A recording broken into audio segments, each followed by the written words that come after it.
नाज़रीन, फलस्तीनी रेजिस्टेंस के इजरायली फौज के ऊपर हमले जारी हैं और 1 दर्जन के करीब इजरायली फौजियों को निशाना बनाया गया है। साथ ही जो दुनिया के ऊपर प्रेशर है वो बढ़ता चला जा रहा है और खासकर यूरोपियन गवर्नमेंट जो हैं उनके ऊपर शदीद प्रेशर है कि वो कोई अमली इकदाम लेने से कासिर हैं। और अभी 800 लीगल एक्सपर्ट्स हैं, उनकी जानिब से बरतानिया के प्राइम मिनिस्टर को खत लिखा गया है, इसराइल पर फौरी सैंक्शंस लगाने का मुतालबा किया गया है, जंगबंदी का मुतालबा किया गया है। तो ये गैर मामूली डेवलपमेंट्स है जो इस वक्त हम देख रहे हैं। जर्मन चांसलर का फिर स्टेटमेंट आया है, फौरी जंगबंदी का मुतालबा किया। और इसराइल के अंदर सूरत हाल यह है कि 500,000 के करीब इसराइली जो है वो ज़हनी मरीज बन चुके हैं, ये नई रिपोर्ट सामने आई है। और जो आसियान के कंट्रीज हैं यानी साउथ ईस्ट एशिया के जो ममालिक हैं जिसमें मलेशिया, जिसके अंदर इंडोनेशिया शामिल है, इन 10 ममालिक की जानिब से भी बड़ा एक्शन जो है सामने आ रहा है और ये भी बात करेंगे। लेकिन एक दुनिया जो है ओवरऑल बड़े क्राइसिस की तरफ जा रही है। मिडिल ईस्ट के अंदर हमने एस्केलेशन देखी है कि इसराइल ने सारी रिजर्व आर्मी बुला ली है। उधर यूक्रेन की जंग जो है वो बहुत खराब होने जा रही है, जिसमें यूरोप की जानिब से तमाम जो लिमिटेशंस और रिस्ट्रिक्शंस हैं वो हटा ली गई हैं वेपन से। तो मिडिल ईस्ट, यूरोप और अब जो है साउथ चाइना सी के अंदर एक ऐसी एस्केलेशन सामने आई है कि जो बहुत बड़ी तबाही की तरफ लेकर जा सकती है। नाज़रीन, अमेरिका ने 500 अमेरिकी फौजी ताइवान के अंदर डिप्लॉय कर दी हैं। ये आप समझ लें कि एक आलमी जंग का इस रीजन को फ्लैश पॉइंट बनाने के मुतरादिफ है, क्योंकि चाइना के लिए ताइवान जो है वो एक रेड लाइन है। चाइना कैटेगोरिकली कुछ महीने पहले भी ये कह चुका है कि दुनिया की कोई ताकत जो है वो चाइना को ताइवान लेने से नहीं रोक सकती। और अब वो वक्त आ चुका है कि ताइवान मजीद मेनलैंड चाइना से दूर नहीं रह सकता है। अब वक्त आ चुका है, we are going to take Taiwan और नो पावर ऑन प्लैनेट वो चाइना को रोक सके।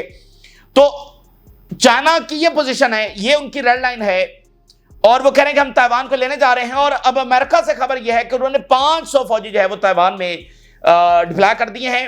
अमेरिका जो है वो यूरोप में भी हैं, साउथ कोरिया में भी हैं, जापान के अंदर भी हैं, लेकिन never ever officially American forces जो है वो ताइवान के अंदर कभी डिप्लॉय नहीं हुई।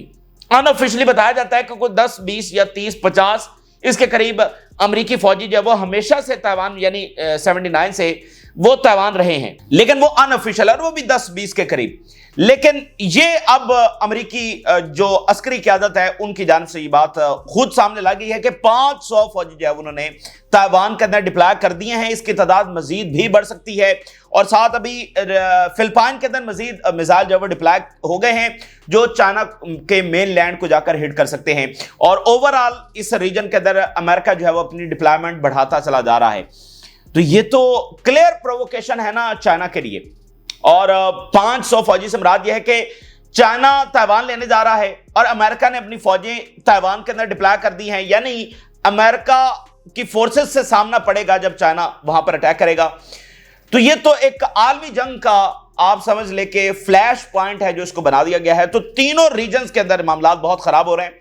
और अगर हम जो साबका आलमी जंगें हैं उनका भी हम जायजा लेते हैं तो वो कहां पर लड़ी जा रही थी। वो मिडिल ईस्ट के अंदर लड़ी जा रही थी, वो जनाब अली यूरोप के अंदर लड़ी जा रही थी और वो इस चाइना सी के अंदर, साउथ चाइना सी और जापान लड़ रहा था ना। तो ये 3 सबसे बड़े रीजन्स थे जहां पर आलमी जंगें लड़ी जा रही थी और इन तीनों के अंदर इस वक्त मामला जो है वो पॉइंट ऑफ नो रिटर्न की तरफ जा रहे हैं, मैक्सिमम एस्केलेशन की तरफ जा रहे हैं। यूक्रेन की जंग जो है वो बिगड़ चुकी है पूरी तरह से और अभी कहीं मुज़ाकरात नहीं हो रहे और कोई फिलहाल चांसेस नजर नहीं आ रहे, क्योंकि जो पुतिन की जो डिमांड्स हैं, जो शराइत है, वो यूरोप मानने के लिए तैयार नहीं। और यूरोप तो फिर उसकी डिमांड्स रशिया कैसे मानेगा? उन डिमांड्स के खिलाफ ही तो रशिया ने जंग छेड़ी है। तो इस तरह ये मामला बहुत संगीन हो चुके हैं, पूरी दुनिया में बहुत बड़ा क्राइसिस जो है वो जन्म ले चुका है। और इसलिए बार बार हम ये बात करते रहे और पूरी दुनिया की जो थिंक टैंक्स है वो भी आपके सामने रखते रहे कि सबसे पहले गजा का मसला हल किया जाए, उसके बाद अगर दुनिया की लीडरशिप ने बैठकर ये बड़े क्राइसिस हल ना किए तो इसका अल्टीमेट नतीजा जो है वो बड़ी जंग की सूरत के अंदर निकलेगा। और एक हेडलाइन भी परसों हमने आपके सामने रखी कि अगले जो 20 साल हैं खासकर वो जंगों से भरपूर होने वाले हैं। अनफॉर्चुनेटली अगले 20 साल बहुत बड़ी जंगों से भरपूर होने वाले हैं और वो आलमी जंग भी हो सकती है, उसके अंदर आलमी जंग भी छिड़ सकती है। लेकिन अगर आलमी जंग नहीं भी छिड़ती तो बहुत सारी बड़ी जंगें छिड़ने वाली हैं।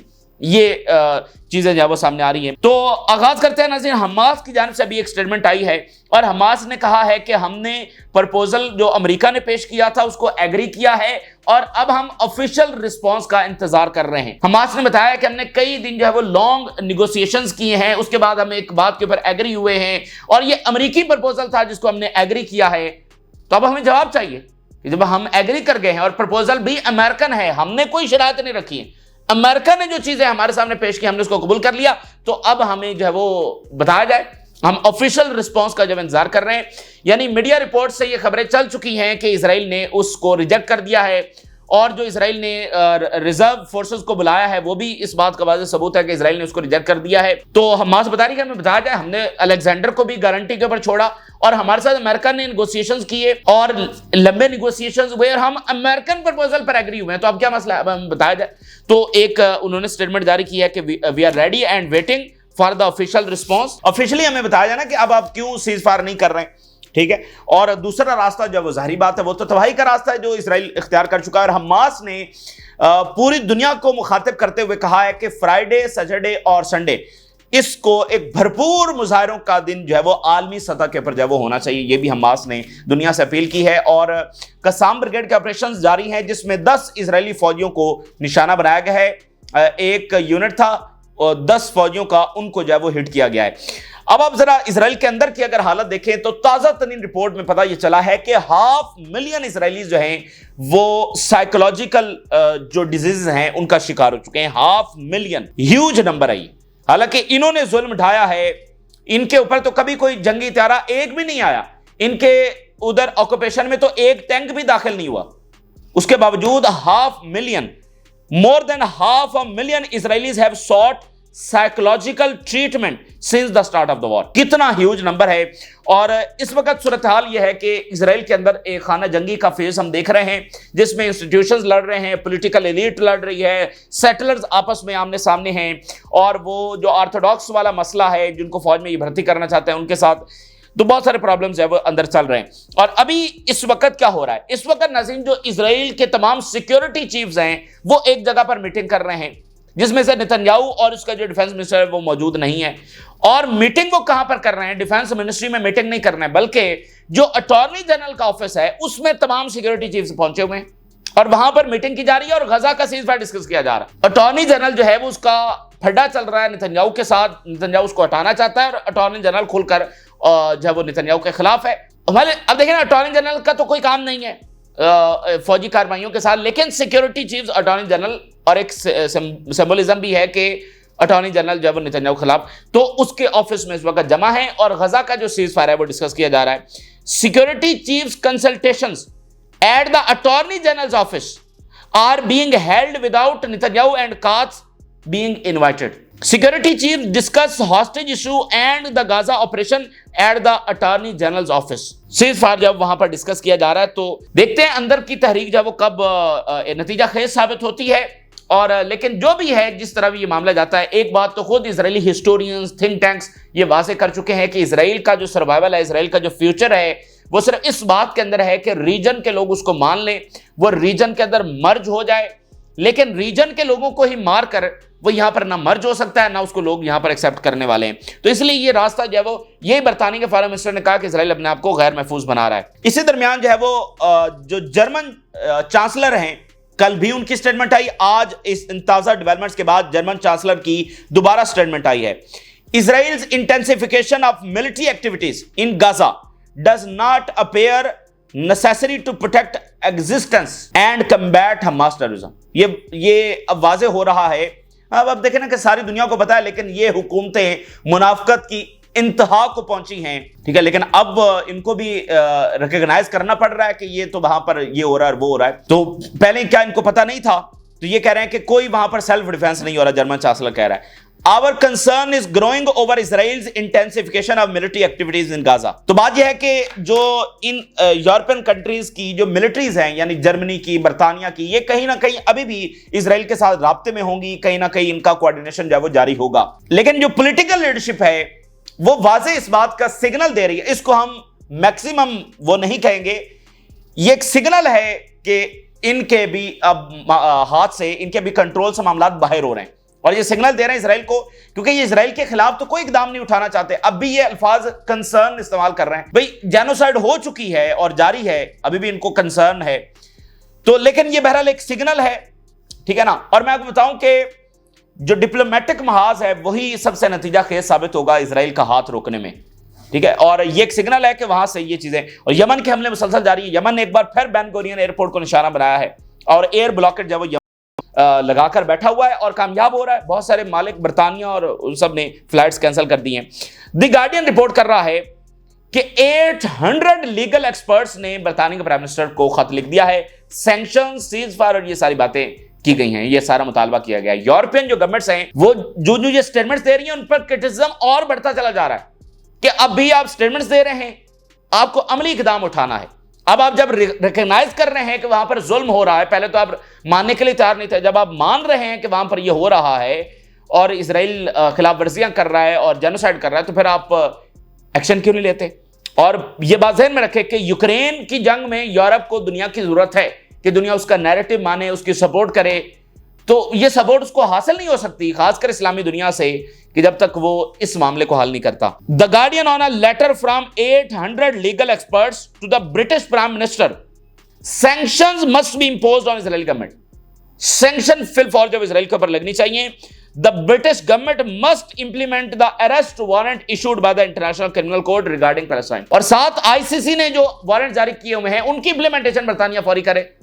ये 800 बरतानवी लीगल, देखना उनके पूरे सिस्टम चैलेंज हो रहे हैं, उनके अपने लोग। अब यूरोपीय यूनियन के 2000 जो उनके ऑफिशियल्स हैं वो खड़े हो गए, तो उनका अपने सिस्टम, अपने लोग जो है वो खड़े हो रहे हैं। उनका अपना सिस्टम जो है इस वक्त क्राइसिस और टर्मोइल का शिकार है। और जो बरतानवी गवर्नमेंट के मिनिस्टर्स हैं उनको भी हमने देखा है कि वो पब्लिकली जाकर प्रोटेस्ट के अंदर शरीक हुए हैं और गवर्नमेंट के ऊपर क्रिटिसाइज किया, तो उनका अपना सिस्टम हिल रहा है।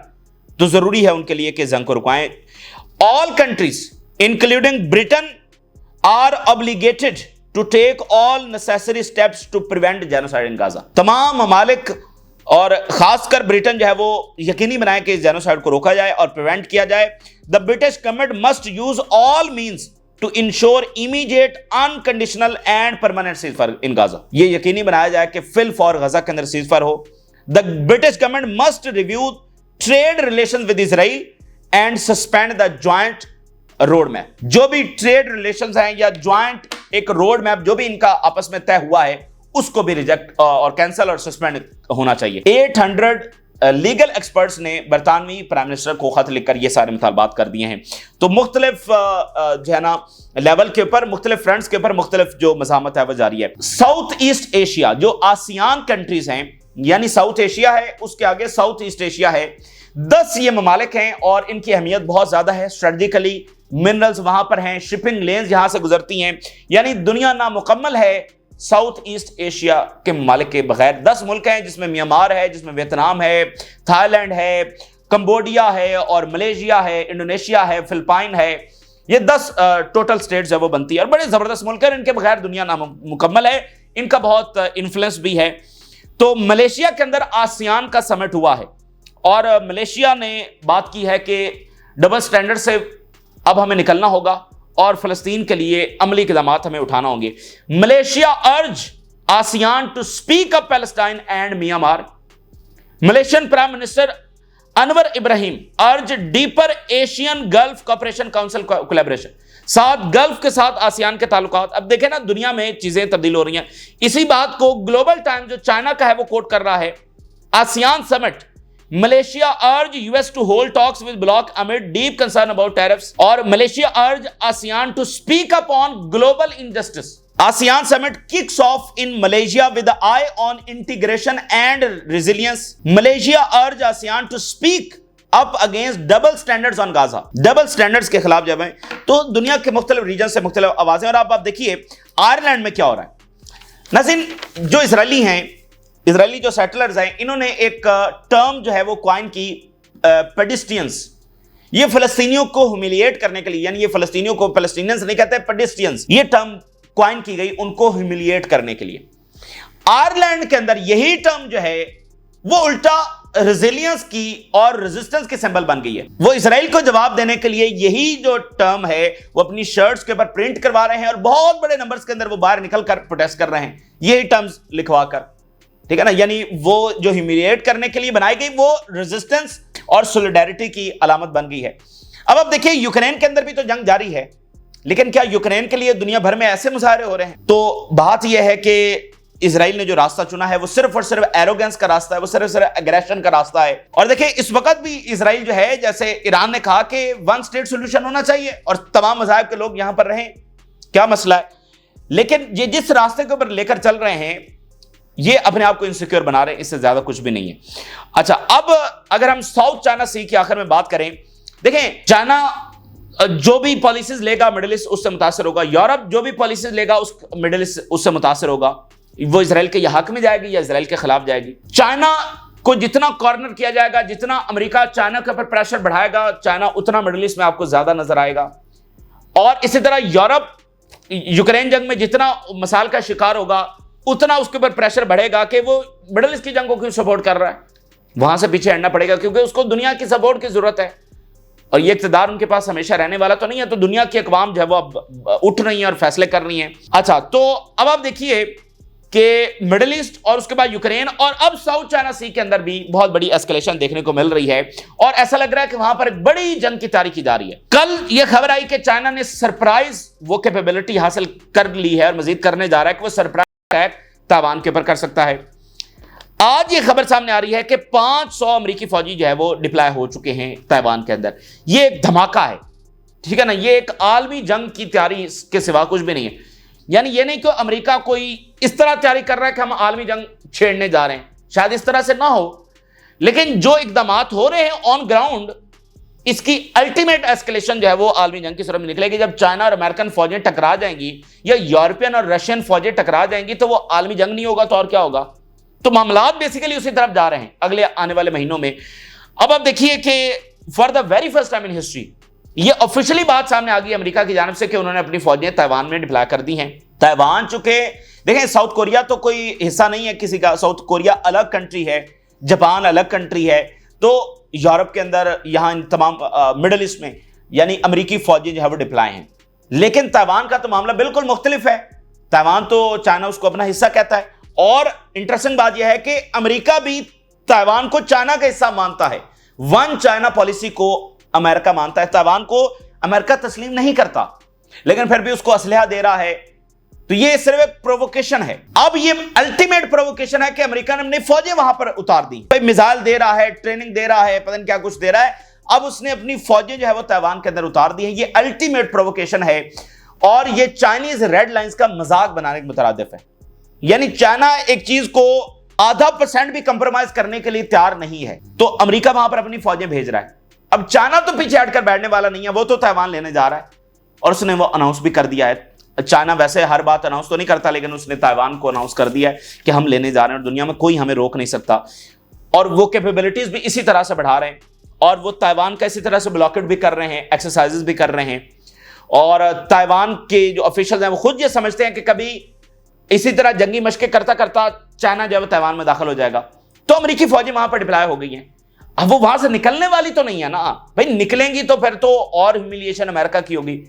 अगर वो वहां पर रहेंगी तो चाइना इसको कबूल करने वाला नहीं है। तो ये बहुत बड़ी एस्केलेशन यहां पर हो गई है। US 500 military personnel in Taiwan and open test of Beijing's red lines. ये चाइना का ग्लोबल टाइम्स लिख रहा है, यानी चाइना का सरकारी media. Washington disclosure that around 500 US military personnel are stationed in Taiwan signals more open and substantial defence support for the island. ये पहली बार अमेरिका की जानिब से ये माना गया। इससे पहले ये एक ओपन सीक्रेट था। जैसे इजराइल है, ऑफिशियली वो तो नहीं कहता कि उसके पास न्यूक्लियर है ना, यूरोप ये कहता है कि उसके पास है, कोई भी ऑफिशियली, लेकिन सबको पता है कि न्यूक्लियर है। ताइवान जो है यहां पर भी एक ओपन सीक्रेट है कि अमेरिकन फोर्सेस वहां पर हैं, लेकिन कितनी 10, 20, 50, और ये भी ऑफिशियली नहीं माना जाता कि 10, 20, 50 भी हैं। ये ऑफिशियली उनकी जानिब से माना गया है, उनकी मिलिट्री लीडरशिप की जानिब से, कि हमारे इतने फौजी वहां पर स्टेशन हो गए। Was the first official acknowledgement of such substantial American military presence on the self-governed island। ये पहली एक्नॉलेजमेंट है जो अमेरिका से आई है कि हमारे फौजी वहां पर, और 500 बहुत बड़ी तादाद है, ठीक है। यानी सामना अमेरिकन फोर्सेस से होगा। यानी जब मिसाल के तौर पे चाइना अटैक करता है और बॉम्बिंग करता है तो अमेरिकन फोर्सेस वहां पर मौजूद होंगी।